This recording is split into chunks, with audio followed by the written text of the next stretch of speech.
রুচি potato crackers.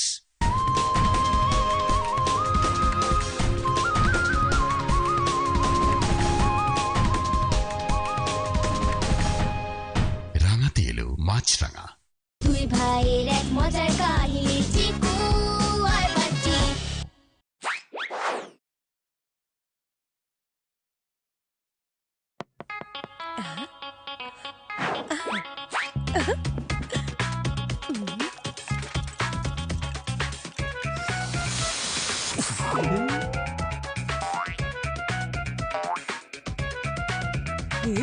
আজকের আয়োজনে কোনো যেন কমতি না থাকে।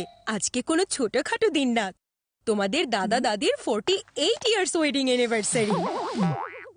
কোনো চিন্তা নেই মা, দাদা ভাই আর দাদিকে আমরা সুপার সারপ্রাইজ দেব।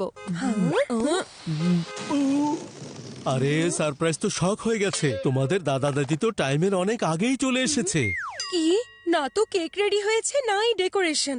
এভাবে তো আমাদের সব সারপ্রাইজই খারাপ হয়ে যাবে। কিন্তু মা বাবা তো দুপুর 2টায় আসার কথা ছিল, কিন্তু এত জলদি চলে আসলো কেন? আমি আসলে ফোন করে জলদি চলে আসার জন্য বলেছিলাম। আমার মনে হয়েছে 12টার মধ্যে সব রেডি হয়ে যাবে। না, আমাদের 12টা বাজিয়ে দিয়েছো। যদি অ্যানিভার্সারি সারপ্রাইজ খারাপ হয়ে যায় তখন কিন্তু আমি তোমার কোনো চিন্তা নেই মা, আমাদের পকেট মানি যতই কম হোক না কেন, কিন্তু টাইম বাই করতে আমরা এক্সপার্ট আছি। মা তুমি ওভেনে তোমার কেক ঘুরাও, আমরা বাইরে দাদা ভাই আর দাদিকে ঘুরিয়ে আসি। এখন কি করব? এখন লাগবে এই চাবি, আর বাড়িতে হবে নো এন্ট্রি।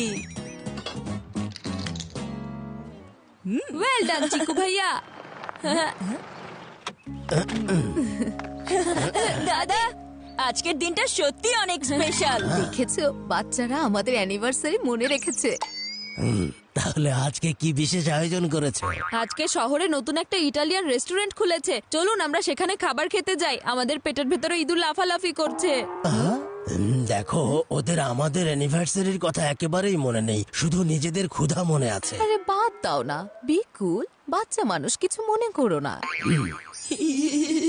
আরে এই ইটালিয়ান রেস্টুরেন্ট তো সব নতুন দুনিয়ার আজে বাজে সিস্টেম। আমার তো বাড়িতে তৈরি কিন্তু আজকে বাড়িতে মা বাবা নেই। আজব তো, আমাদেরকে আসতে বলে এখন নিজেরাই গায়েব হয়ে গেছে। কোথায় গেছে? আজকে গীতা আন্টির অ্যানিভার্সারির পার্টি আছে, তাই সেখানে গিয়েছে। এই বাচ্চারা তো কিসের সাথে কি করে বেড়ায়।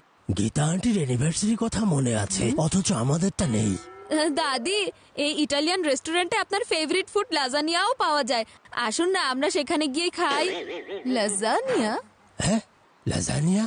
এটা নিশ্চয়ই ওই ইটালিয়ানদের রসুনের তরকারি হবে, যেটার জন্য তোমাদের মতো লোকজন রেস্টুরেন্টে গিয়ে 500 টাকা দিয়ে আসো। আরে আমাদের সময় তো আমরা... দাদা ভাই, সেখানে আপনার সময়কার মশলা পাপড়ও পাওয়া যায়। এখন চলুন না আমরা যাই। চলুন না দাদি, আমরা যাই। Let's go.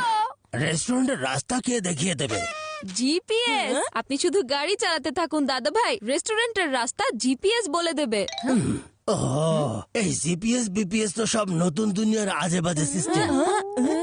আমাদের সময় তো মানুষ রাস্তা দেখিয়ে দিত, কোনো রোবট না। ওফো, তুমি আবারও শুরু করে দিয়েছো তোমার দুনিয়া নিয়ে কথা। আমরা জিপিএস অন্ত করে দিয়েছি, কিন্তু আমরা এটার একদম অপোজিটে যাব, যেন আমরা টাইম বাই করতে পারি। দাদা ভাই, এখান থেকে লেফট নিতে হবে, এখান থেকে রাইটে, এবার এখান থেকে লেফটে, এখান থেকে রাইট, আবারও লেফটে, এখন রাইট, এবার লেফটে যেতে হবে, এবার ঘুরতে থাকো।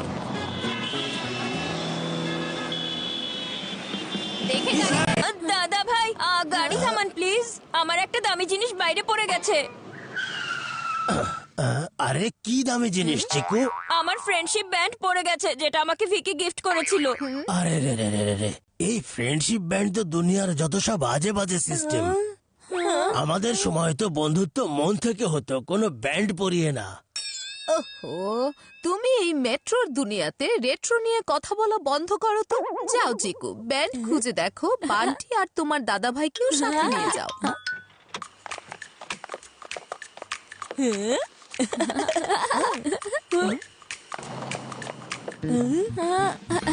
এই চিকু ভাইয়া, তুমি একটা ফ্রেন্ডশিপ ব্যান্ডও সামলে রাখতে পারলে না।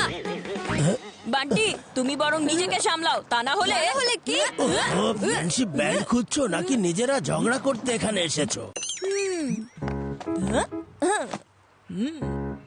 2 ঘন্টা ধরে সময়কে এদিক ওদিক ছুড়ে দিচ্ছি, মনে হচ্ছে এই ফ্রেন্ডশিপ ব্যান্ডকেও আরো একটু দূরে ছুটতে হবে।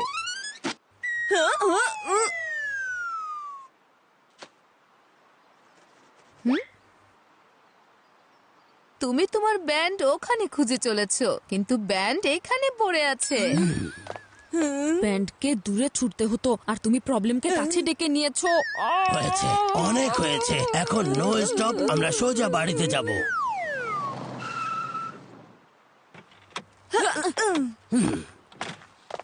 এখন দাদা ভাই দাদিকে কিভাবে থামাবো? এখন আমরা না, বাড়ির এই তালা তাদেরকে থামাবে। এই বান্টি, এবার বাড়ির চাবিটা বের করো। চাবি তো আমার কাছে না, তোমার কাছে আছে ভাইয়া। বান্টি কথা কম, চাবি দাও। ব্যান্ডের পর তুমি চাবিটাও হারিয়ে ফেলেছো, আর এখন আমাকে দোষ দিচ্ছ, তাই না? হ্যাঁ, ঝগড়া বন্ধ করো। আমার মাইন্ড হয়ে যাবে block. Let's break this lock.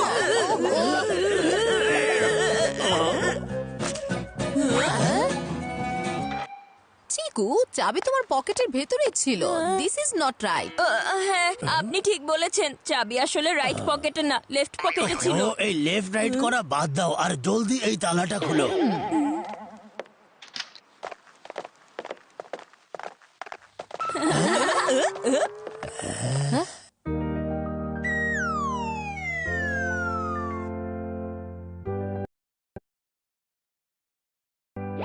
Happy anniversary. ঠিকই বলুন বাবা।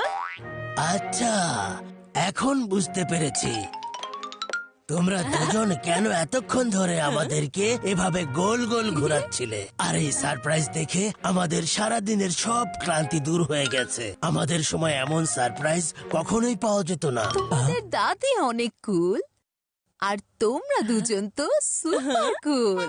বাহ, বাহ, বাহ।